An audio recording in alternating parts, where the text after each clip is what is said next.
Olá, hoje nós temos aqui o grande prazer de receber uma convidada cuja trajetória é um misto de resiliência e de quebra de paradigmas.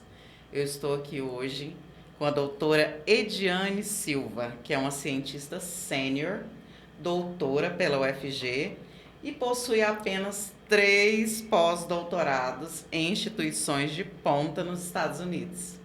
E é uma das maiores especialistas em doenças infecciosas e imunologia.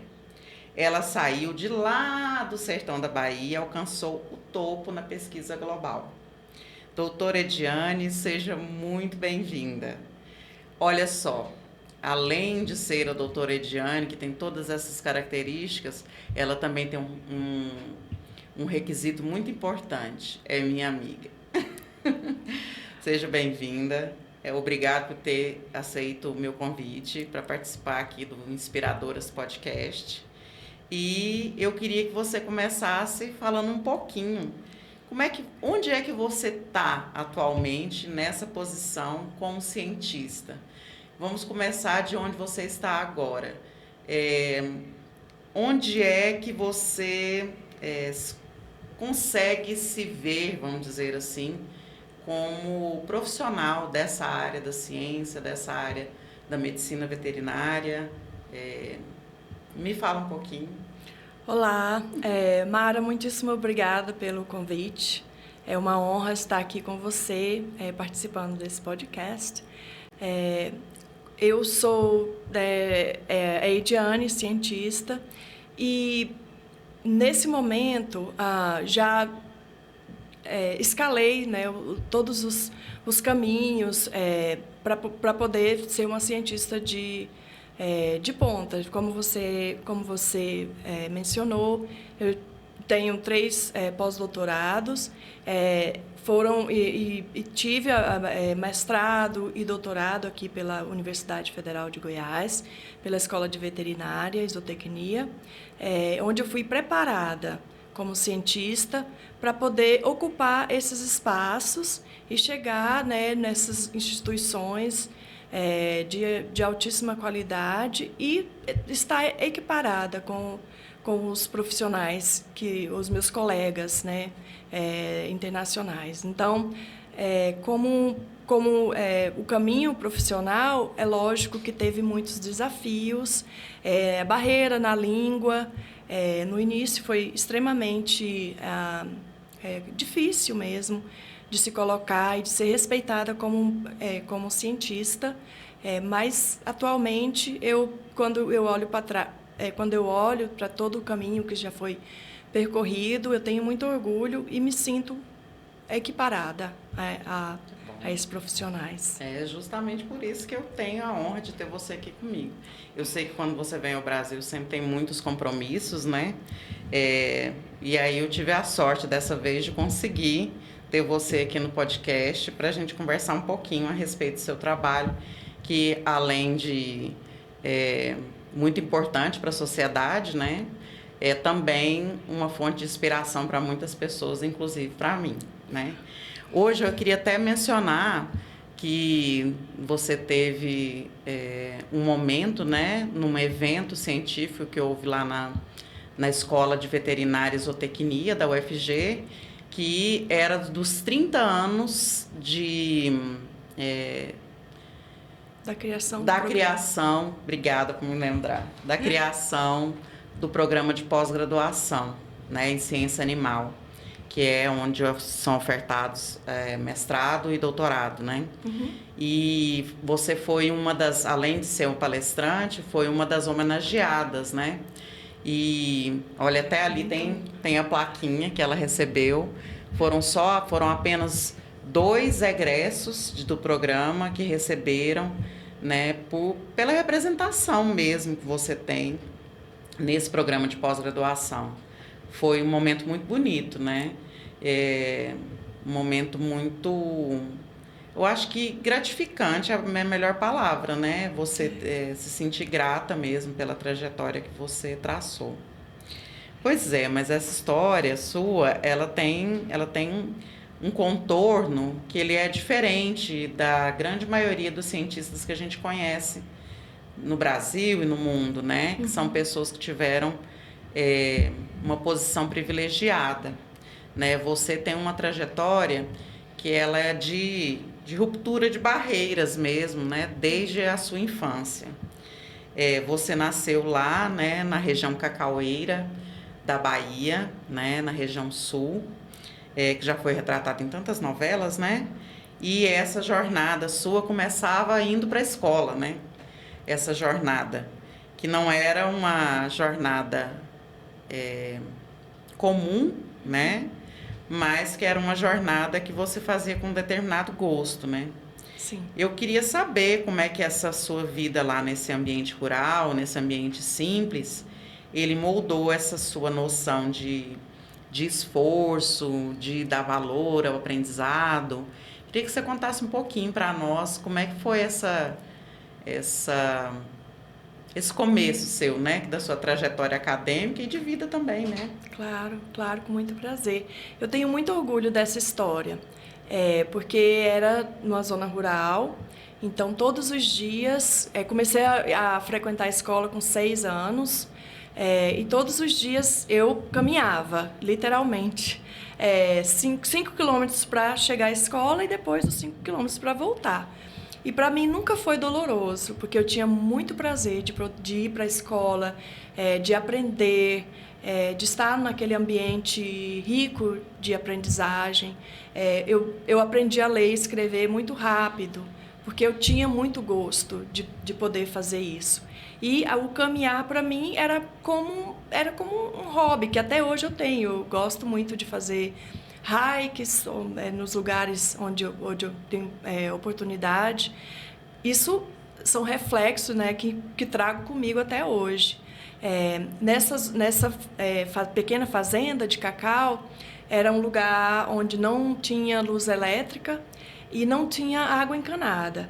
Então, não tinha saneamento básico, lógico, e a gente tinha que fazer todas as tarefas. A gente cozinhava com fogão a lenha, então tudo era muito manual, mas tudo era muito definido. E aí eu comecei a observar todo esse movimento, né, de querer fazer de querer fazer algo, porque se a gente pensa hoje em dia, eu preciso só tomar um banho. Tem ali o banheiro, realmente, tem tudo certinho, né? Tem o seu chuveiro, o chuveiro tá quente, por mais que as pessoas tenham ideia que na Bahia é muito quente, mas tem épocas que faz friozinho, né? E é confortável a gente tomar um banho morno. Então, até o ato de tomar um banho, alguém tem que providenciar a água, alguém tem que providenciar aquecer a água, né, para poder ser mais confortável. Não existia um banheiro para poder fazer isso. Então, era tudo muito do jeito simples, mas que tinha uma certa organização. E aí, hoje em dia, me ensinou muito a dar valor nessas coisas. Em lavar uma louça depois de uma refeição, por exemplo, temos a pia, temos detergentes. O sabão era a minha avó que fazia. A louça, né? A gente, depois que chegava da escola, ia ter o riacho que passava lá próximo, com a bacia de louça, né, na cabeça, para poder lavar e retornar. Então, isso me ensinou muito. Hoje em dia eu dou muito valor assim, a pequenas coisas, como a água que está disponível para você, o chuveiro que está disponível para você, a eletricidade. Eu não tinha noção o que crianças da minha idade assistiam, porque eu não tinha televisão. Por um lado foi bom, porque acabou me despertando muita criatividade, né? O ambiente rural é um ambiente onde eu era um ser livre, para subir em árvore, para explorar, para saber que planta que é aquela, que fruto que é aquele, está com fome, pega um coco, parte, procura outra fruta que está disponível no quintal. Então, me deu essa possibilidade. Eu sou muito grata por essa oportunidade de ter esse tipo de infância, porque eu sou criativa. E, além de tudo, morando fora, eu percebi, né, mais que nunca, que nós brasileiros temos outros olhar. Então, lá, por exemplo, vai fazer um experimento, não tem um determinado tipo de reagente necessário. A gente se vira, né? A famosa gambiarra do brasileiro, que às vezes é muito é tratado de uma forma pejorativa, mas é mais a nossa criatividade aflorando, porque a gente é um povo que faz. Saber lidar com as adversidades, né? Exatamente. Faz com as condições que você tem no momento, né? Então, essa minha trajetória de andar, de ir para a escola, é claro que era cansativo, né? Às vezes a gente tinha que sair muito cedo, porque eram 5 quilômetros, mas para uma criança que tem as pernas mais curtas, demorava mais do que um adulto. E de sair, às vezes, com chuva, e eu fazia questão de ir mesmo com chuva, porque a escola o estudante era a minha profissão, né? E eu via como os meus avós tratavam o trabalho, e eu também entendi que isso eu vou fazer com muita responsabilidade. Então, por exemplo, na colheita do cacau, a gente não ia parar porque estava chovendo. Então, por que eu não iria à escola se estivesse chovendo? Era a mesma coisa, a mesma referência que eu tinha. Então, eu ia assim mesmo, desconfortável. O sol eu acho que atrapalhava mais, porque quando a gente chegava, se estudasse de manhã, por exemplo, já chegava, então, do período que você já tomou ali um cafezinho da manhã para poder chegar à escola, a gente já chegava cansado. Então, era importante ter esse olhar do educador, olhar as crianças que vieram, né, de outra realidade, para saber, bom, será que ela teve café da manhã? Será que está alimentada? Será que está cansada? Né? Então, tudo isso era difícil. Não vou falar que era mil maravilhas. Eu tinha muita vontade de poder morar no povoado e poder só caminhar 5 minutos em vez de caminhar 2 horas. Mas eu não faria diferente. Eu acho que foram experiências que me enriqueceram muito como cientista e como profissional, né? E eu faria tudo igual se eu tivesse oportunidade. É muito bonito. Sempre que você fala a respeito dessa sua história, você fala com esse olhar que você não está vendo, que é esse olhar de afeto, um olhar de amor, um olhar de nostalgia positiva, apesar dos desafios. E assim, eu sempre penso que você não entendia que aquilo era limitação, porque você ainda não tinha tido outra vida, né? Aquilo lá era era o que você conhecia, era seu mundo, era seu universo, né? E agora seu mundo ampliou bastante, né? Ampliou bastante. Ampliou bastante. E assim, nós tivemos o prazer de nos conhecer aqui em Goiânia, né? Que foi quando você veio para cá para fazer seu ensino médio e já com esperança, né, de fazer faculdade. E como que foi essa mudança para você, para Goiânia? Depois a experiência de entrar na universidade, conseguir entrar mesmo com a dificuldade que havia na época, né, que não havia reserva de vagas como existe hoje, né, e a universidade era um espaço, ainda mas muito menos que antes. Sim. Muito elitizado. Como que foi essa sua vinda para cá e esse lugar mesmo que você agora é goiana baiana, né? As duas coisas. Goiaba. Goiaba. Nossa, eu adorei. Você é goiaba. É isso. Me conta aí um pouquinho. Eu sei um pouco da história, mas eu quero ouvir de você. Tá certo. Olha só, eu desde criança, com essa minha relação muito estreita com a educação, eu queria fazer faculdade. Do que não sabia.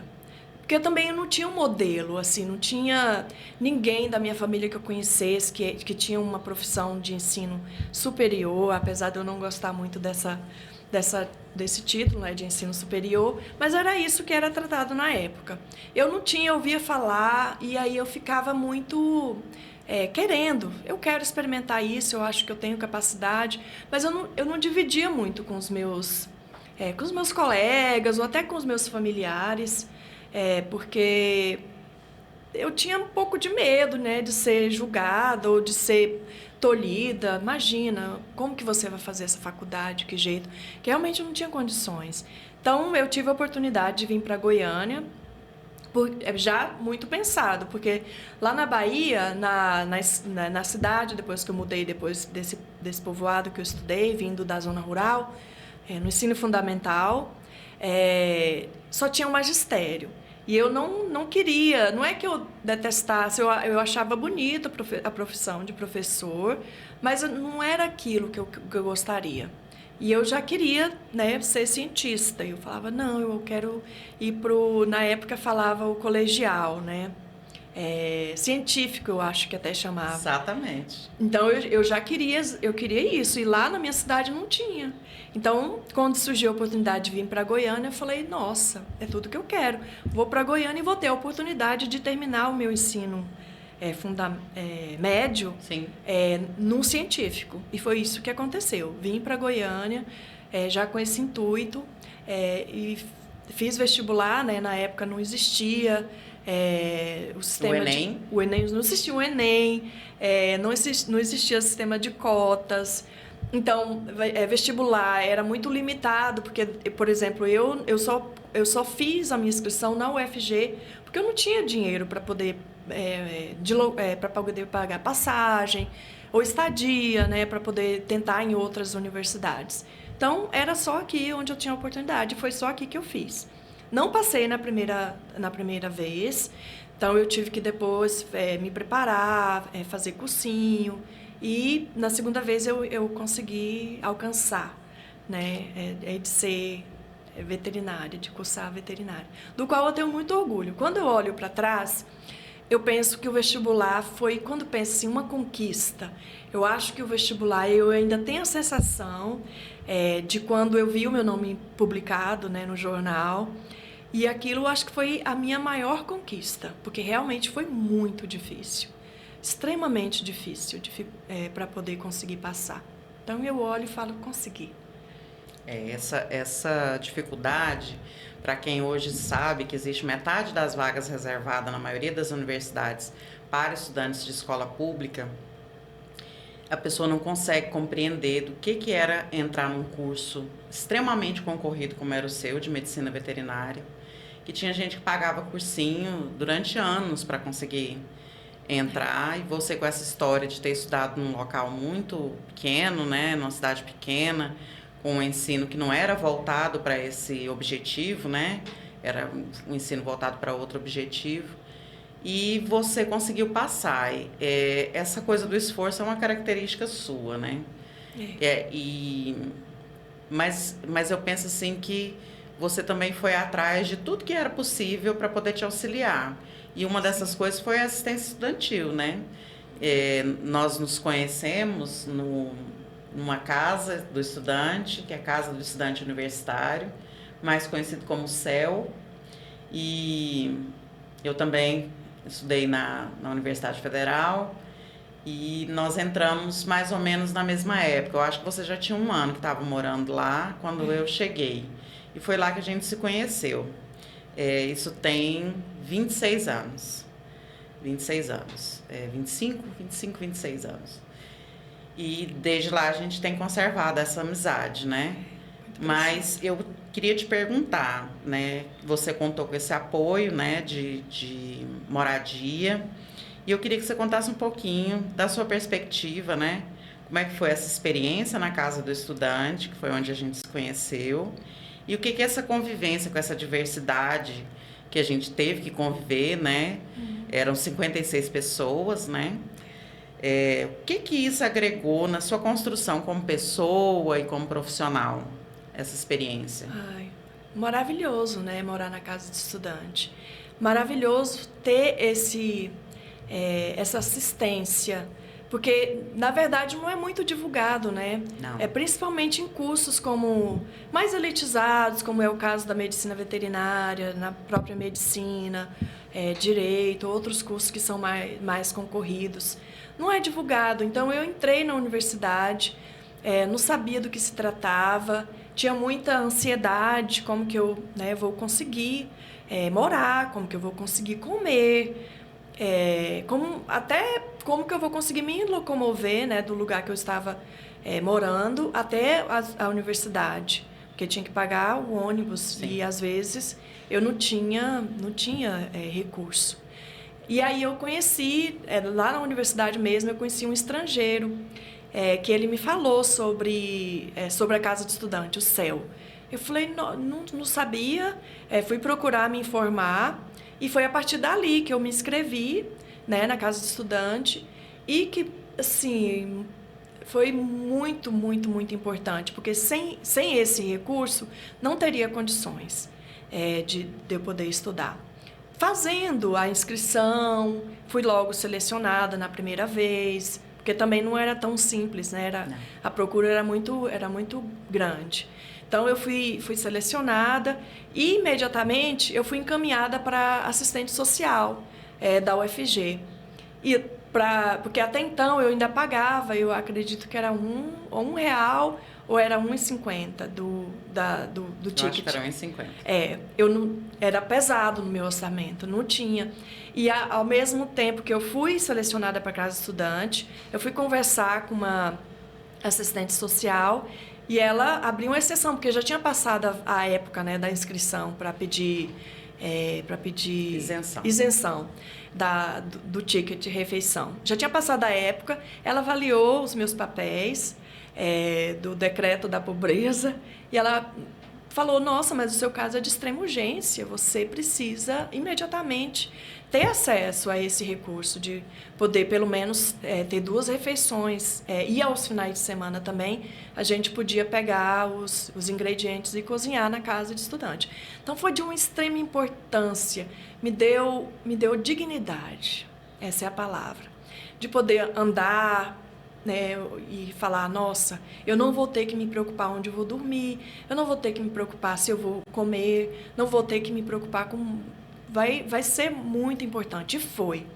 E lá na casa estudante eu tive a oportunidade de abrir muito a minha cabeça, porque eram 56 pessoas, né, de muito diferentes áreas, e eu tive acesso a colegas que eram psicólogos, a você, que é uma geógrafa, mais geógrafa política, né? Sim.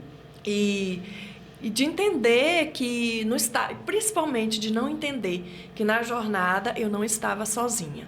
E isso me deu um up na minha autoestima, de poder entender como cidadã que essa jornada não era só minha e que existiam pessoas iguais a mim.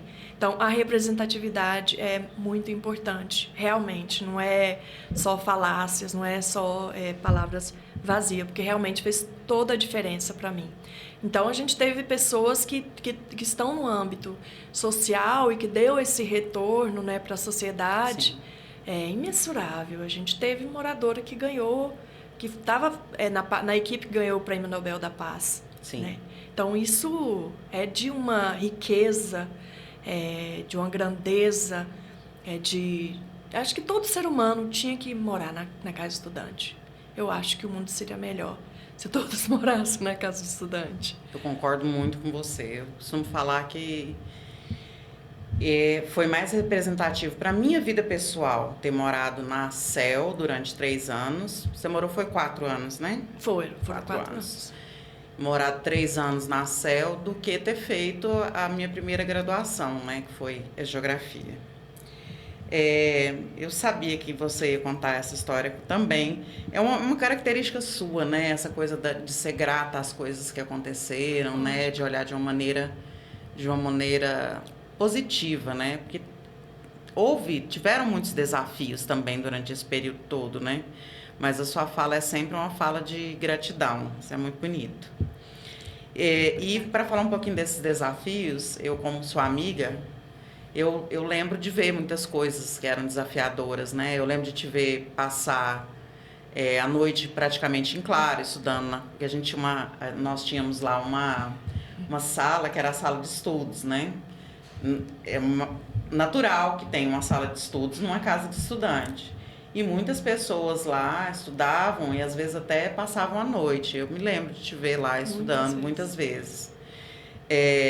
E tem uma lembrança também que quando você começou com a pesquisa, logo que você entrou no mestrado, foi aprovada no mestrado lá na Faculdade de Medicina Veterinária, eu lembro de você ter a necessidade de ler os autores da sua pesquisa, e muitos desses autores publicaram apenas em inglês. E eu lembro que eu acho que você fez o curso lá na universidade? Fiz, você fez um pouco, eu fiz. Fez um pouco de curso lá, mas as pessoas não vão conseguir visualizar isso, né? Imagina hoje em dia você precisar traduzir alguma coisa, é muito fácil. Você pega aqui seu celular, coloca no aplicativo e ele traduz automaticamente. Mas nessa época, a única maneira de fazer uma tradução de um material escrito no papel era usando um dicionário. E eu me lembro dessa cena algumas vezes, mas teve uma que me marcou e eu fiquei pensando assim, meu Deus. Porque você lia algumas palavras, mas uma ou outra você não sabia. E eu lembro de você folheando esse dicionário para ler o artigo científico, ou o paper, né, como vocês chamam. E aí eu fico me perguntando, eu sei que talvez esse dicionário seja mais simbólico para mim, porque me impactou, mas eu queria saber como é que esse dicionário aí, ele conta um pouco desses desafios, né? Que foi esse sacrifício, essa privação nos tempos difíceis. E o que é que você carrega, assim, de lição desse período, né? Da faculdade, que foi desafiador, que você teve que usar as estratégias que você possuía, né? Eu queria que você me contasse um pouquinho aí do que representa esse dicionário aí. A primeira vez que me foi dada uma oportunidade de participar de um artigo científico, eu lembro da dor, porque eu sabia zero inglês, era muito, muito raso, era muito pouco o meu conhecimento. Aí eu brinco que a cada 5 palavras eu tinha que procurar 10. Porque não fazia sentido, né? Além da palavra de ser traduzido no sentido literário, que muitas vezes não é correto, então eu traduzia coisas que não fazia sentido. E não tinha o inglês. Hoje eu tenho intimidade com a língua, ainda tem muita coisa que eu ainda aprendo, né? Mas eu tenho mais desenvoltura. Uma outra coisa que eu tenho orgulho é de poder assistir um filme sem legenda. É muito delicioso. É muito chique. É muito bom, justamente por essa lembrança. Sim. De que eu já fui essa pessoa de não saber o que estava falando. E precisar saber, de precisar entender o contexto, eu não entendia. E procurava no dicionário, o inglês troca, né? Às vezes a estrutura gramatical é bem diferente do português, e eu não tinha entendimento disso, e ficava tentando traduzir palavra por palavra, não dava certo, aquilo ficava muito ruim, né, de digerir. Então, a sensação é de dor, a mesma sensação que eu tenho quando eu tenho que ficar um pouco mais acordada para poder estudar, fazer alguma coisa. Ainda é de dor, porque eu já fiquei muito acordada para poder fazer isso. E o inglês teve isso, né? Mas foi extremamente importante. Você falando que eu sempre trago, né, positividade, mas eu acho que eu tive que ser assim. E tem uma palavra em inglês que eu acho que define muito, que acho que em português é serendipidade, não é isso? Não sei.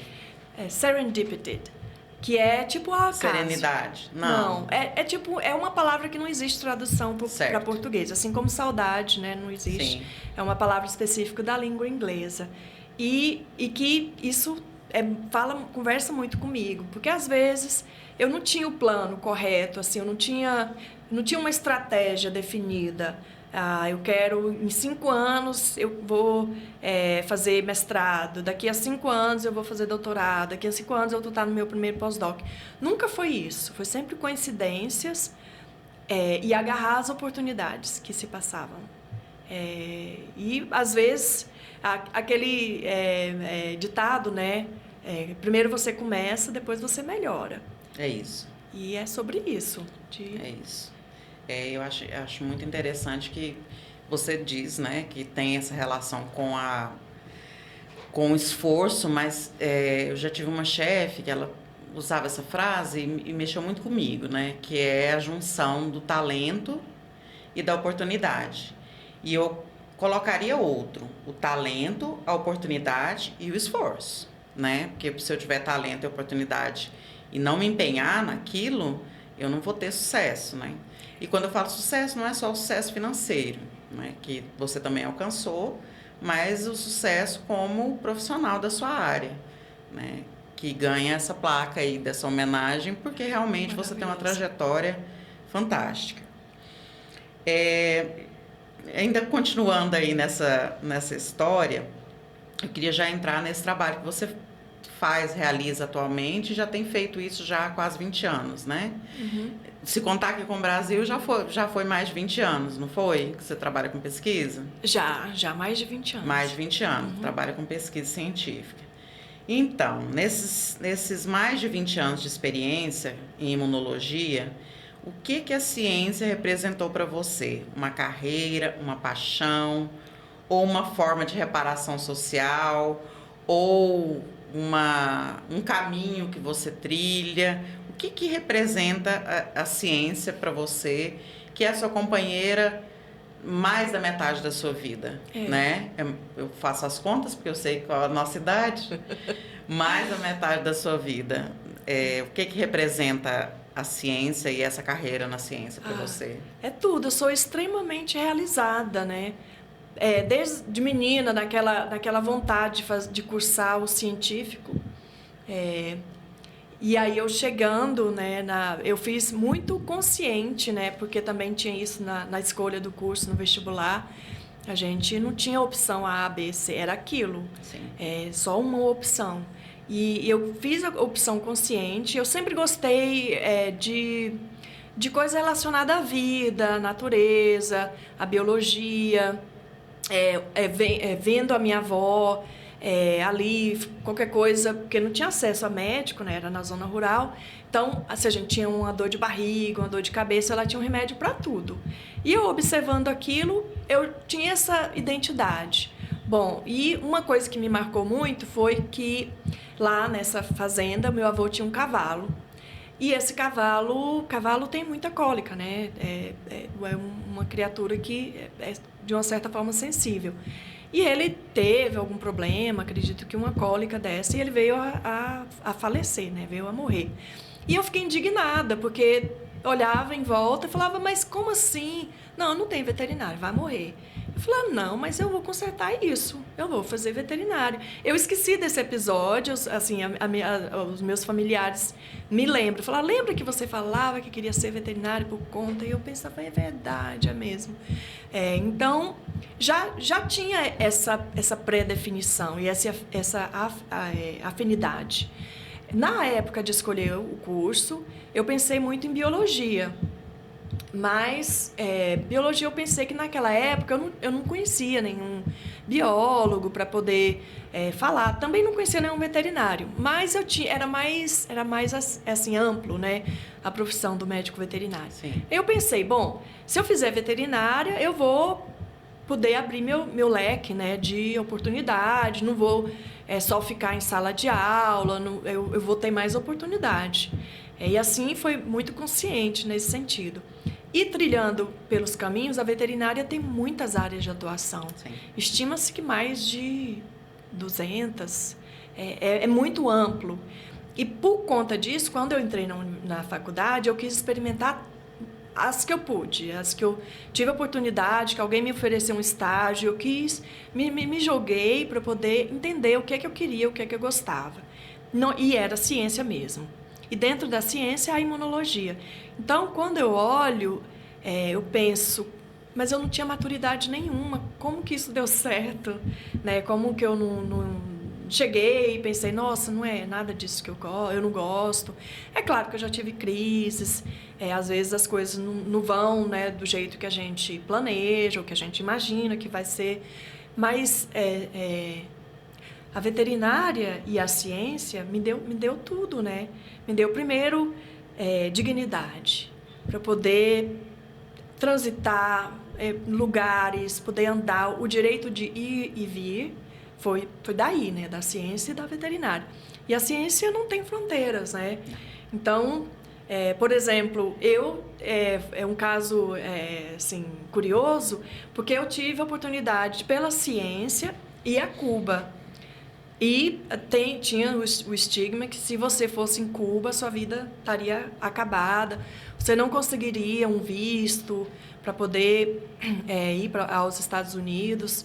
E, ao mesmo tempo que eu estava em Cuba, eu aprovei um projeto para poder... Foi o meu primeiro pós-doc, né? Para poder ir para os Estados Unidos.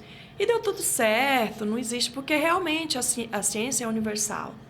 E eu fui para um lugar... Eu acho que foi até você mesmo. Eu falei, estou pensando de ir para os Estados Unidos. Você falou, vai, porque lá onde se importa a maior... quantidade de cientistas, né? De o que a gente chama de evasão de cérebros, né? Exatamente. Então, isso me deu... ser cientista, primeiro me deu... eu sou extremamente realizada, então me deu a realização de olhar para trás e falar, puxa, deu tudo certo. A menina que ia para a escola, caminhando, chuva ou sol, beleza, deu certo. Depois, essa... dignidade, né? Quando tinha várias histórias, quando eu comecei na universidade, eu não sabia disso, mas tinha que ter o dinheiro para os livros, que eram extremamente caros. Também não sabia. Resolvi a questão dos livros na biblioteca, né? Só que a gente tinha uma competição interna, né? Porque daí tinha que reservar, era quase que a gente tinha que madrugar para poder sempre reservar e reservar consecutivamente. Sim. Depois tinha os equipamentos, os materiais cirúrgicos. Nunca tive dinheiro para comprar nada disso. Tinha um professor que ficava extremamente, não sei se chateado. Ele fingia que estava chateado, mas eu penso que ele se comoveu. Que tinha que usar o estetoscópio, né? Que não era, acho que na época eram uns 30, 40 reais. Para estudante, não era nada rebuscado, nem nada.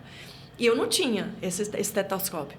E aí ele, cadê o seu? E aí às vezes eu pedia escondido, com vergonha, para algum colega, me empresta o seu. E aí um dia ele apareceu com o esteto, e aí ele me deu. Mas você é muito teimosa, você é muito pobre. Assim, você é muito pobre, você só estuda porque você é muito teimosa. E era exatamente isso, né? Eu só estava ali pela minha teimosia. Determinação / teimosia. Não, teimosia é um termo engraçado, né? Mas não é bem isso, é determinação mesmo, né? Dizem que o sucesso, ele é feito de constância, né? Não são de rompantes. Eu tive uma grande ideia e a partir dessa grande ideia eu vou ter sucesso. Não é isso, né? É todos os dias continuar caminhando para chegar num determinado objetivo. Essa constância é muito difícil, principalmente quando a gente tem muito obstáculo, né? Uhum. E assim, fazendo um parêntese, seu mestrado... seu doutorado, né, foi em tuberculose bovina. E eu lembro da gente descobrir, né, que essa expressão nem que a vaca tussa, ela tá errada. Vaca tosse. A vaca tosse, né? Você fez o doutorado em tuberculose bovina. Aí, desde então, eu sempre falo, nem que a vaca faça cocoricó. Que aí tá mais correto. Aí eu nunca vi, não. Uma vaca que faz cocoricó, eu nunca vi. Porque a vaca tosse. Aí sempre que eu tenho oportunidade de contar isso pra alguém, né? Eu vou falar lá, não, nem que a vaca faça cocoricó. E a pessoa acha que fica olhando estranho, né? Porque a vaca tosse, né? A vaca tosse. Que espetáculo. Ai, meu Deus. É verdade. Tá bom? Tá? Tá ótimo. Excelente. Não tá bom. Tô As amando perguntas contar. são boas também? Então, tô amando contar essas histórias, porque quem me conhece, eu tenho uma história para tudo. Eu amo contar história. Aí, ultimamente eu descobri, porque eu sempre gostei de ficar num ambiente onde tinha adultos. Nunca tive muito relacionamento com criança, assim. Porque não tinha, né? Na roça é um lugar de muita solidão, então não tem muitas crianças para poder dividir. Tinha os primos, mas não era sempre. E a minha avó, a diversão, né, como a gente não tinha televisão, a gente todas as noites ficava ali antes de pegar, jantava, né, comia alguma coisa e ficava em volta do fogão a lenha. Tinha um tio avô, né, já bem velho, ele morreu com 99 anos. Nossa. E minha avó, então elas ficavam contando história. E eu observava tudo e aí me atiçava a minha criatividade. Então eu amo contar história. A gente vai ficar aqui a noite inteira contando história. Eu quero. Ai, meu Deus. Olha, e tem assim, além desse seu protagonismo na ciência, né, das pesquisas de impacto que você participou, né, pesquisas que impactaram em vários lugares do mundo, junto com a equipe que você sempre trabalhou, tem também uma outra área que você também é expert, né? Que você conhece bem, que estudou em vários lugares, né? Que fez há pouco tempo um curso extenso, denso, né?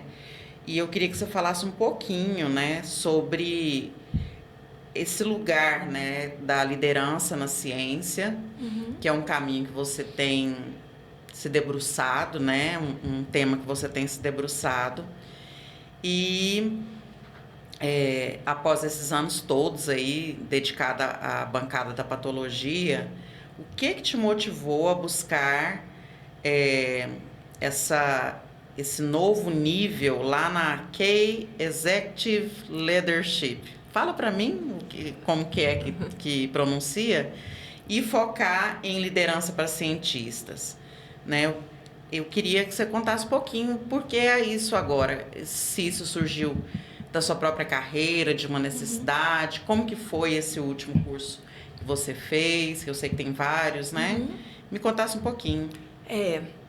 A minha vida inteira eu sempre tinha a ideia de que líder era o famoso líder nato, que também é uma expressão errada, né? Sim. A gente aprende tudo na vida. Sim. Então, eu sempre achava que, não, eu sou introvertida, né? Tenho esse perfil. Então, eu não, até mesmo pelo fato da pobreza, às vezes de não estar vestido adequado, de não estar com o cabelo certinho. Então, a gente não quer ser notada. Então, a pessoa que já é introvertida já fica mais ainda. Então, as pessoas às vezes se espantam. Nossa, mas você era tão quietinha. Não... Porque eu tinha realmente o perfil de introvertida, mas era mais porque eu me achava inadequada. Assim, não estava para o ambiente que eu estava frequentando. E aí surgiu de uma oportunidade. Porque no meu trabalho surgiu uma oportunidade de eu poder orientar microbiologistas, pessoas, né? Trabalhar com pessoas, estar à frente, por exemplo, estar em reunião. Para mim era muito difícil emitir uma opinião, porque eu sempre achava que eu estava falando bobagem, que eu não estava falando com o inglês certo, que as pessoas estavam olhando por outro ângulo. Até surgiu essa oportunidade, a necessidade, e eu me inscrevi nesse curso, né? E me descobri realmente, porque eu gosto muito de pessoas. Então, uma das dificuldades que eu tenho, assim, de ser cientista de bancada, é porque a minha pesquisa, às vezes eu não, dependendo da posição, né, que a gente está exercendo, a gente não vê o impacto que isso causa nas pessoas. Por exemplo, se você é professora, você está ali no dia a dia, você tem esse contato, você tem esse feedback, você sabe que você está fazendo a diferença na vida, né, de outro ser humano. E ficando só, né, na parte de bancada, sabe-se que é importante. Estou trabalhando com uma vacina, publico o artigo relacionado àquilo, as pessoas vão ler, você vai em um congresso, dá palestra, mas não tem o dia a dia, a interação. E quando eu tive orientandos, eu vi que as pessoas são muito despreparadas, né? Trazem muito traumas, porque também ninguém... O cientista é assim, vai de acordo com a necessidade. Então, o líder também, outra coisa que eu aprendi é que assim, nossa, aquela professora é muito exigente, ela é uma boa líder, mas não tá adequado, né? Nós todos somos líderes. Às vezes líder da própria vida, né? No mínimo, você é líder da sua própria vida. Então, você liderando-se, liderando as suas emoções, você está apta a poder fazer a diferença na vida do outro, para poder contribuir com a formação e desenvolvimento do outro. E eu me apaixonei por essa área, porque realmente a gente aprende várias técnicas de liderança, e eu tive a oportunidade de aplicar e vi que faz a diferença tremenda assim, na vida das pessoas. Eu que quero explorar um pouco mais isso, porque eu acho que realmente a ciência, né, nesse âmbito de um bom cientista tem que ser exigente, tem que ser bravo até certo ponto. As pessoas associam isso com respeito, né? Nossa, eu respeito, porque aquela pessoa, aquele pesquisador, ele é muito bravo, ele é muito... isso está relacionado com empoderamento, mas eu vi que não é muito assim, que você pode ser de uma outra forma, pode ser introvertida, tem técnicas para poder lidar com isso e contribuir de forma positiva com o desenvolvimento do ser humano. Então é isso que eu quero fazer.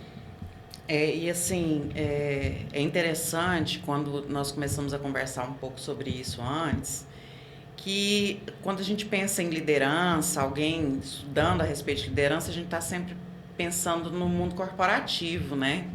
Eu achei, assim, muito inovador essa proposta da liderança nesse universo, né, da ciência, que no Brasil também tem crescido muito, né? A quantidade de universitários no Brasil cresceu muito. Sim. A quantidade de pessoas cursando pós-graduação, estrito sensu, mestrado, doutorado, realizando pesquisa no Brasil também cresceu muito, né? A quantidade de vagas nos programas de pós-graduação.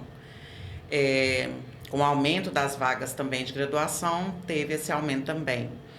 E eu acho que é uma área... embora eu não seja exatamente dessa área, né? Já realizei pesquisa, mas eu acho que é uma área que está carente desse perfil, desse olhar, né? Uhum. Então, nesse sentido, eu queria te perguntar qual que é essa diferença fundamental entre ser um cientista muito bom no que ele faz e ser um líder científico eficaz. E assim, se você concorda comigo que a ciência brasileira precisa observar por esse prisma também, né? Considerar essa dimensão também. Eu queria te ouvir sobre isso. Não só a ciência brasileira, mas a ciência mundial. Porque a gente tem esse perfil, né? O cientista é aquele nerd, aquele que vai para a bancada, que faz os seus experimentos e que tem sucesso, né? Que publica, que está sendo chamado para congressos.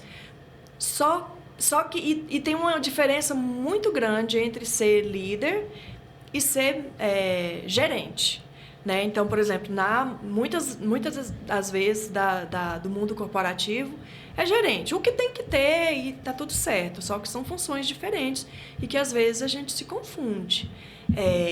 E o cientista que tem esse olhar de um líder é aquele que faz, que realmente está à frente, né, do seu grupo, da sua pesquisa, mas que ao mesmo tempo está preocupado com o desenvolvimento dos seus orientandos, né, dos seus alunos, no caso. E são poucas eu posso contar no dedo, os que realmente fazem isso, né, de forma efetiva. Mas não há um planejamento e não há um entendimento de que tudo bem, aquele professor, aquele pesquisador é líder da equipe, só porque todos nós temos essa responsabilidade. Então, o aluno também é líder. Não é? Ele tem que ter os parâmetros, até mesmo para poder ter iniciativa de solucionar problemas, de ver se as ideias estão alinhadas. Então, isso falta muito, né? Não só na pesquisa aqui do Brasil, mas a pesquisa mundial, porque a gente acaba seguindo um modelo. É isso, todos fazem assim, e não existe um questionamento, um planejamento.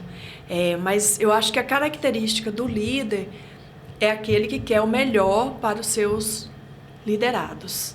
Aquele que pensa primeiro nos seus liderados, que pensa, que tem a conexão, principalmente humana, né? De olhar e pensar, nossa, acho que aquela pessoa não está bem hoje.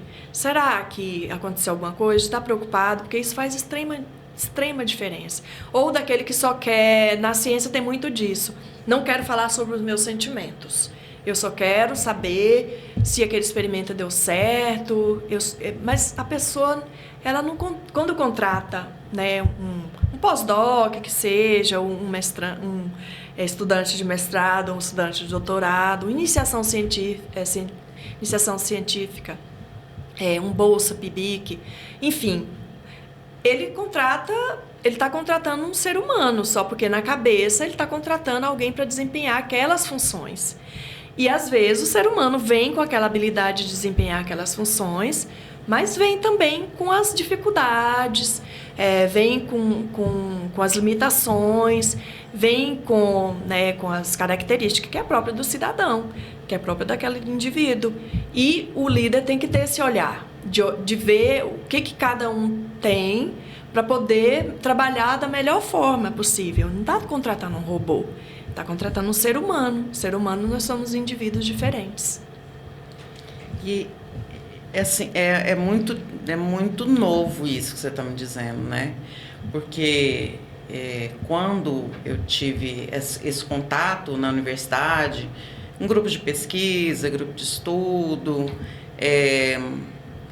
esse que vocês chamam de PIBIC, lá na geografia nós temos o PIBID, que é de iniciação à docência, mas que tem relação também com a iniciação científica. E também, fazendo meu mestrado, nós percebemos que as pessoas não têm esse olhar, né?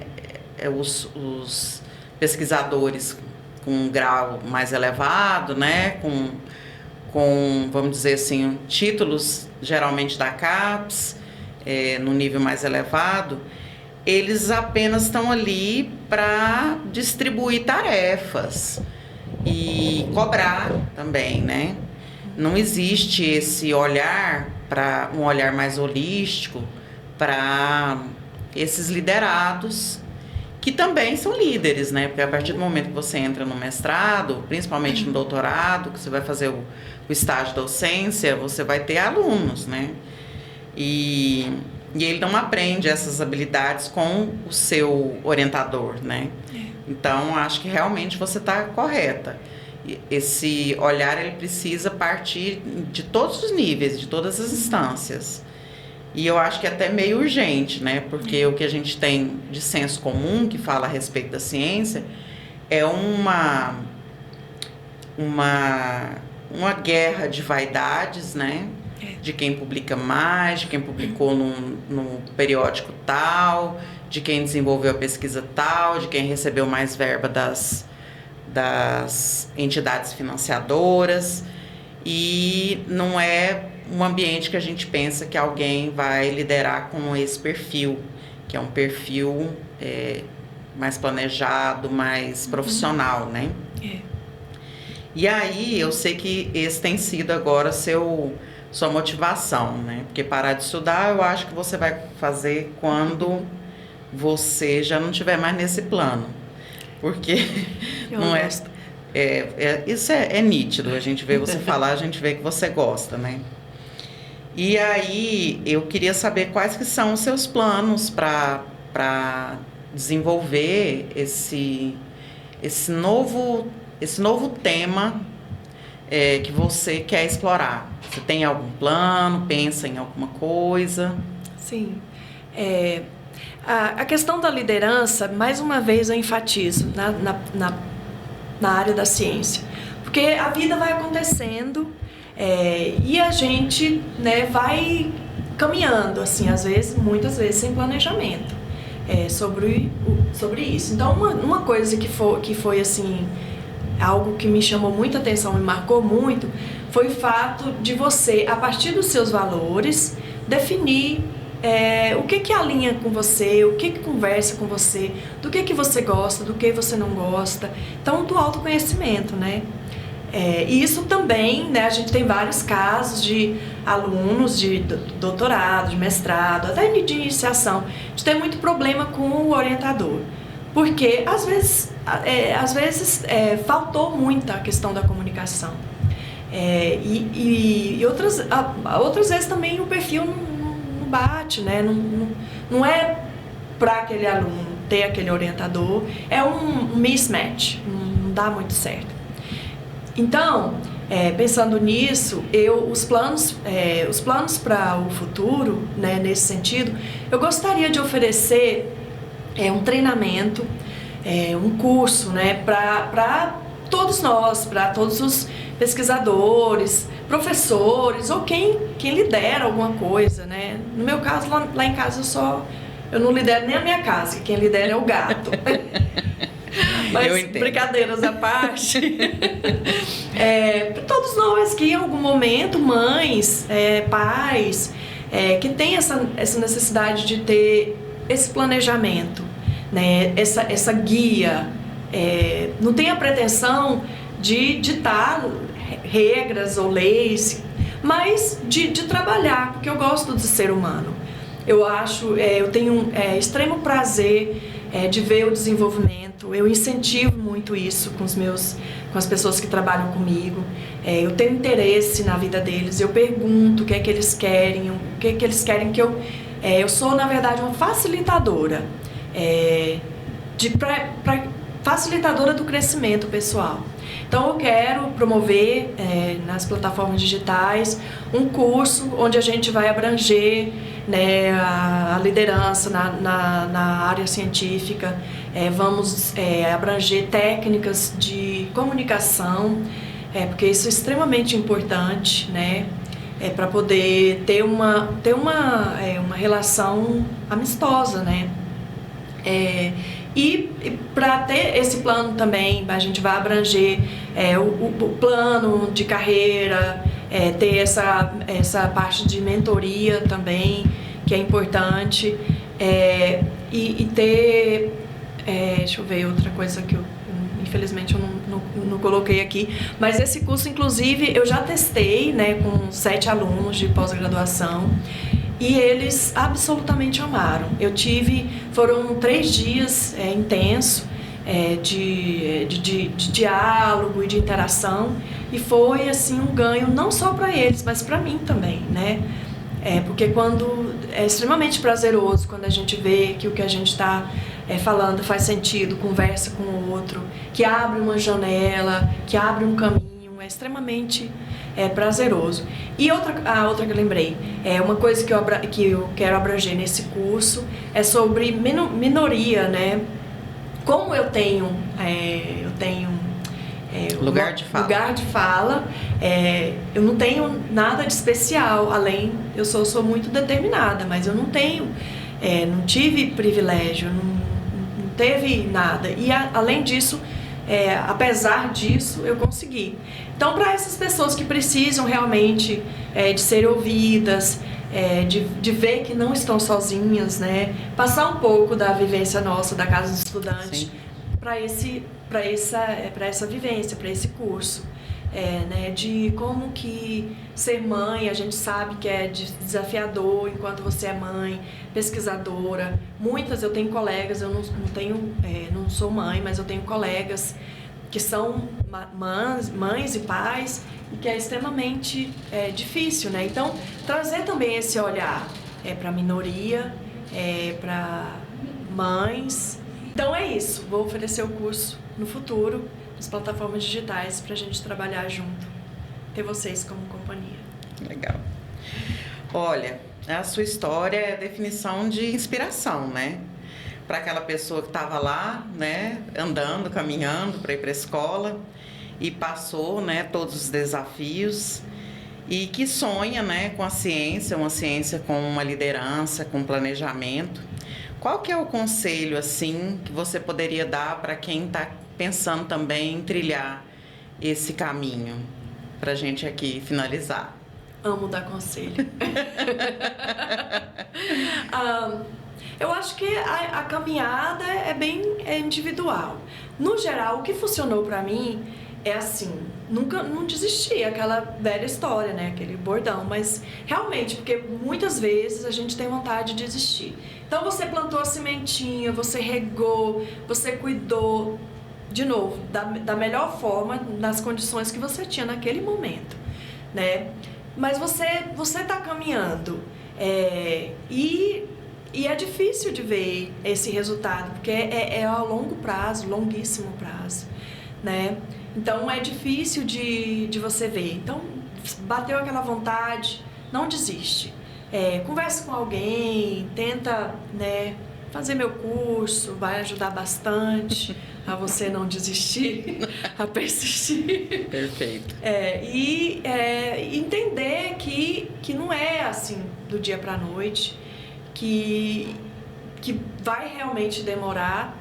Enquanto não chega, não se esqueça de viver o dia a dia, de estar presente, ter os pequenos prazeres, né? Ter uma convivência prazerosa, ter amigos que te apoiem, estar cercado por pessoas que vão te fazer com que você vá para frente, né? Você continue a sua jornada, assim como nós éramos na Casa de Estudante. Sim. E que muitas vezes a gente nunca desistiu, assim, ou não deixou o outro desistir, porque a gente estava representado, a gente estava ali juntos e unidos. Então eu acho que é isso. Olha, foi excelente, um bate-papo muito gostoso, me fez ver coisas por uma perspectiva muito diferente, e eu espero que da próxima vez que você vier ao Brasil, que a gente possa ter esse bate-papo mais uma vez para falar a respeito desse novo projeto, dos encaminhamentos dele, e também para a gente se ver, né? Lógico. Então tá, muito obrigada, foi uma delícia, espero que vocês também tenham gostado, que tenha sido tão prazeroso quanto foi para mim, e até a próxima. Muitíssimo obrigada pelo convite, igualmente prazeroso. Estou extremamente honrada de participar aqui com você. Muito obrigada. Tchau, tchau. Tchau, tchau.